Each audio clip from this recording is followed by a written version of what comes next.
I'm Een Lp, and I'd like to talk with you for about 3 minutes on leadership. Hammond has no false modesty in talking about leadership. Hammond and our dealer organization have been leaders in the organ business for 26 years. It's a habit we've grown to like. You are leaders of the music business in your own community. If you weren't, you wouldn't be Hammond dealers. We both know that it's much easier to stay ahead than it is to come up from behind.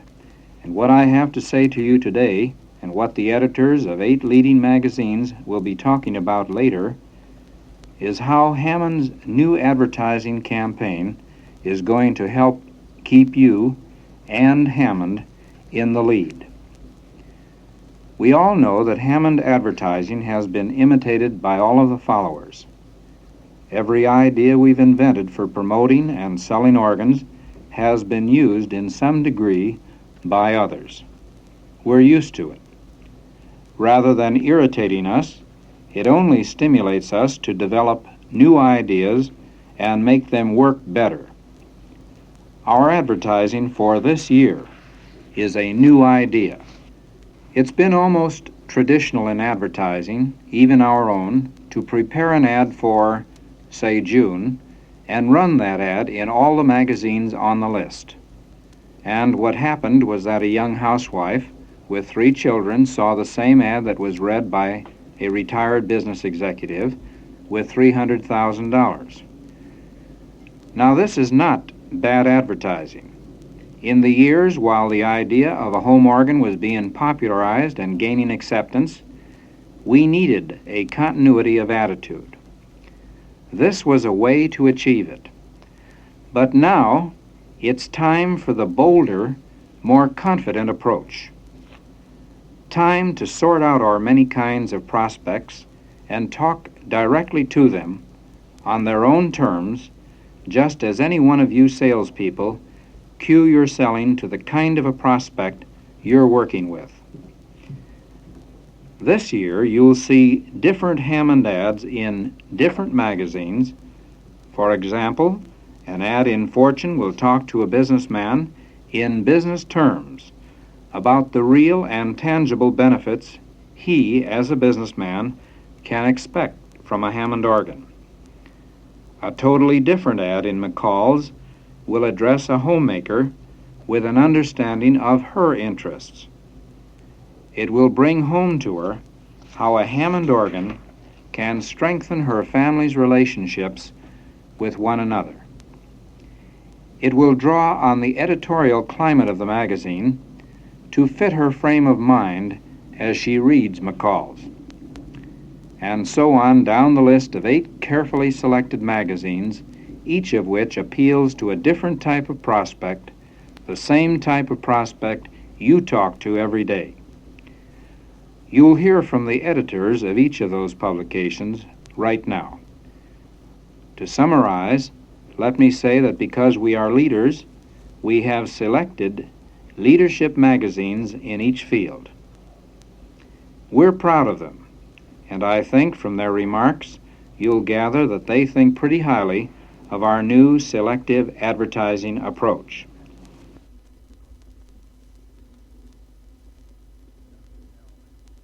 Just as Een Lp has no false modesty in talking about leadership for Hammond, neither do I in talking about leadership at Look.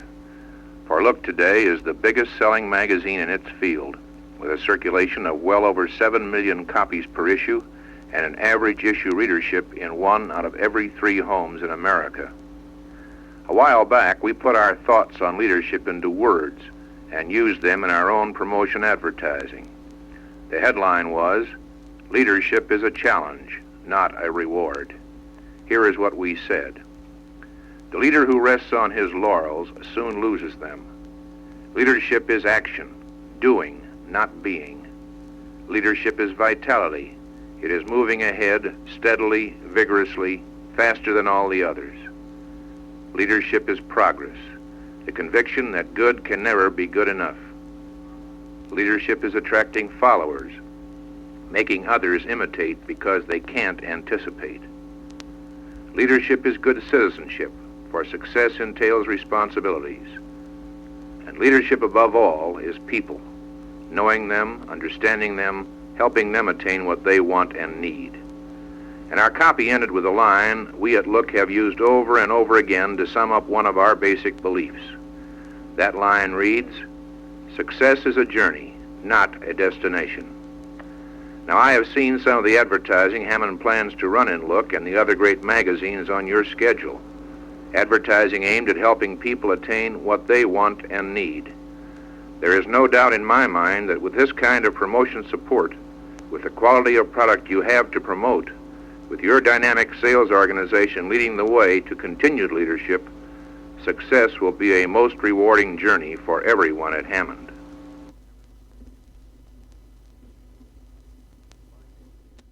It is likely to be found in the best homes in your area. As your advertising in fortune continues, I hope you will also find a Hammond organ in each of those homes. My best wishes to you in the important selling months ahead.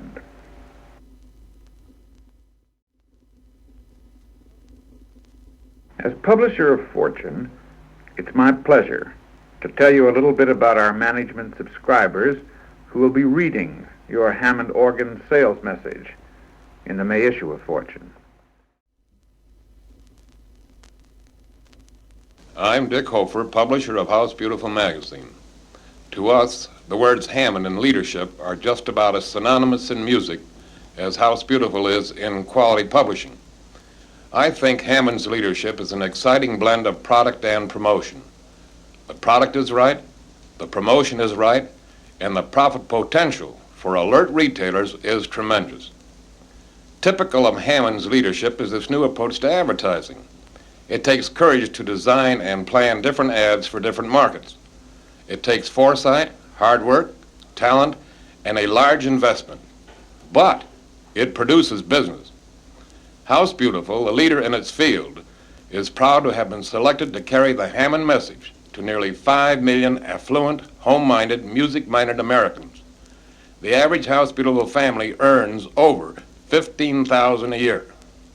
85% of them own their own homes, and the average value of those homes is $30,000.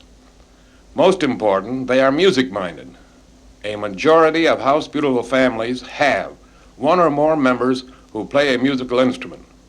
These are the sort of people you'll be seeing in your store when Hammond and House Beautiful join forces in this latest look of leadership.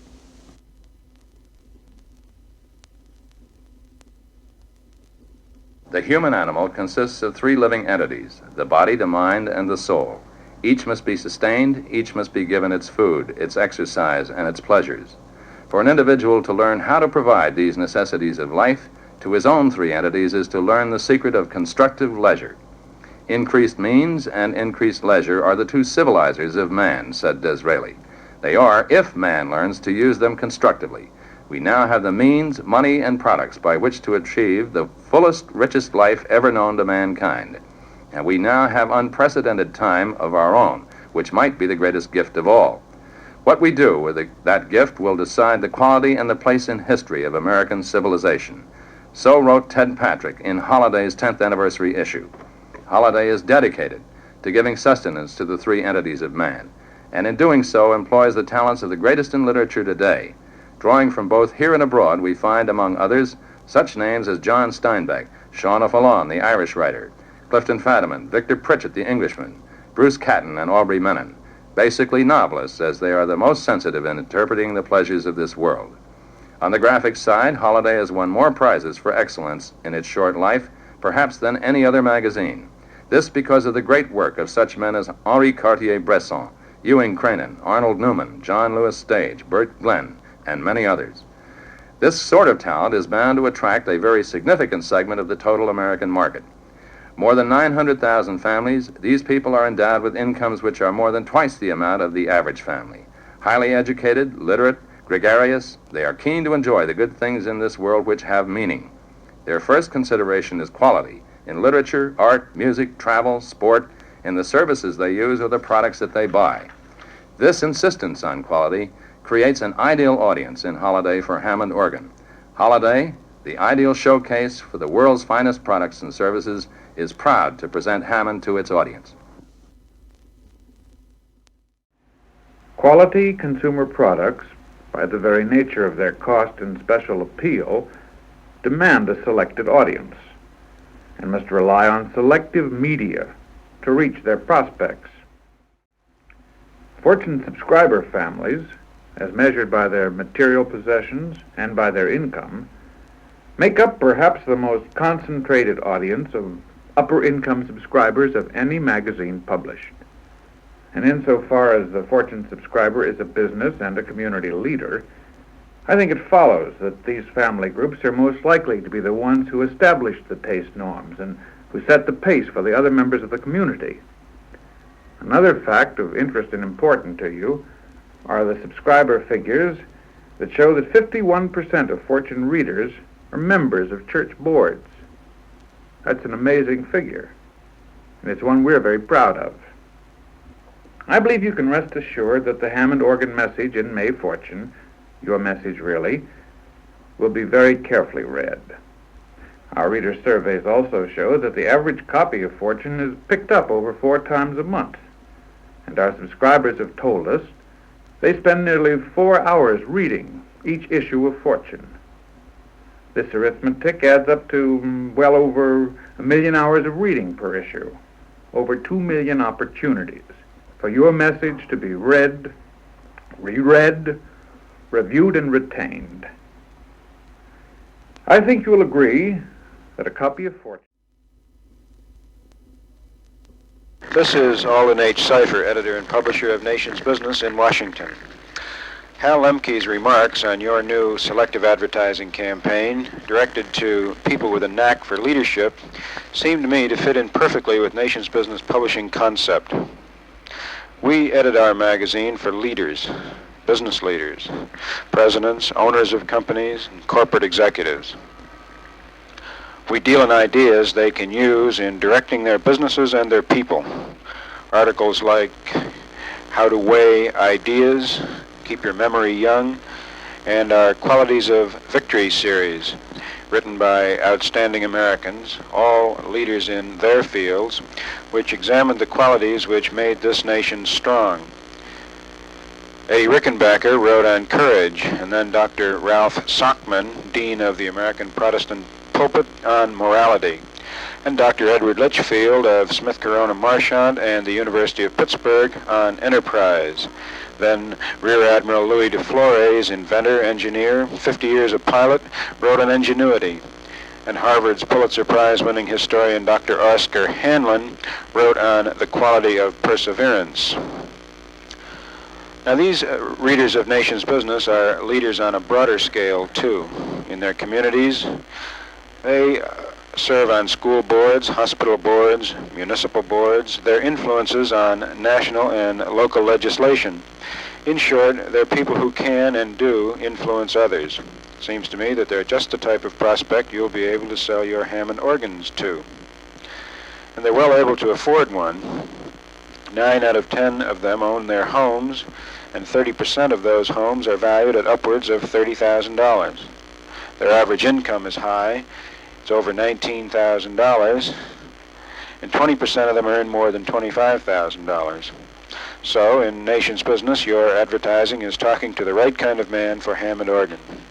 Actually, Stu Brown, the executive featured in your June ad, is typical of the Nation's Business audience. Multiply him by 750,000 men just like him, all active, all busy, yet all seeking a refreshing, stimulating... The prospects for Hammond organ, as you well know, must have more than taste. They must have the income to be able to meet these tastes. Gentlemen, I would like to introduce myself. I am Harley McDevitt, advertising manager of National Geographic magazine. And it gives me great pleasure to be able to talk briefly to you, the Hammond dealer, regarding why National Geographic is an effective sales medium for you. First, let me briefly outline our editorial concepts. Over the past 74 years, it has been the mission of this famous magazine to reflect in vivid reporting and superbly reproduced pictures the whole background panorama of the world, its multiplicity of places and people, its changing cultures and deep-rooted customs, its inexhaustible wonders of nature, and its latest scientific challenges.